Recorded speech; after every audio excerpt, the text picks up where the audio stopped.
এইযোৰ এসি কটনৰ এযোৰ কাপোৰ গৰম আহিছে যেহেতু সেই কাৰণে বগা কাপোৰ এযোৰ আগবঢ়াইছো এসি কটন ইয়াৰ পাৰিটো হৈছে কেছ বসা আপোনালোকে চাওক বগা ৰঙৰ যদিও কি সুন্দৰকৈ তাত ৰং কম্বিনেশ্যন কৰি কৰা হৈছে আগত এনেকৈ কেছ বসা আছে সাইডত বৰ্ডাৰ হিচাপে এটা এটা পৰফিট কৰি দিয়া হৈছে আৰু গোটেই গাতে এনে ধৰণে সৰু সৰু বুটা আছে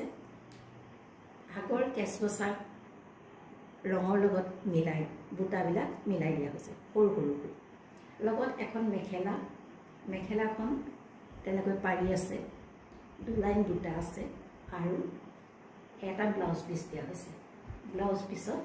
এটা পাৰি দিয়া হৈছে পাৰিটো দেখুৱা হৈছে আপোনালোকক এটা সিঙ্গল পাৰি দিয়া হৈছে ব্লাউজ পিছৰ কাৰণে আকৌবাৰ কৈছো এইযোৰ হৈছে এসি কটনৰ এটা জোৰা গৰমত পিন্ধিবৰ বাবে সুবিধাজনক আগত কেছ বসা পাৰি আছে আৰু সাইডত ফিক্স বৰ্ডাৰ হিচাপে বৰফি দিয়া হৈছে গোটেই গাতে সৰু সৰু বুটা দিছে আৰু মেখেলাখনতো তেনেকৈ পাৰি আছে আৰু ওপৰত দুটা বুটা আছে আৰু এটা ব্লাউজ পিস দিয়া হৈছে ব্লাউজ পিছত এটা পাৰি দিয়া হৈছে গৰমত পিন্ধিবৰ কাৰণে খুবেই সুবিধাজনক আপোনালোকৰ যদি পছন্দ হৈছে তেনেহলে আমাৰ WhatsApp নম্বৰত কন্টাক্ট কৰিব আৰু ইয়াৰ মূল্য হৈছে 1670 টকা মাত্ৰ 1670 টকা মাত্ৰ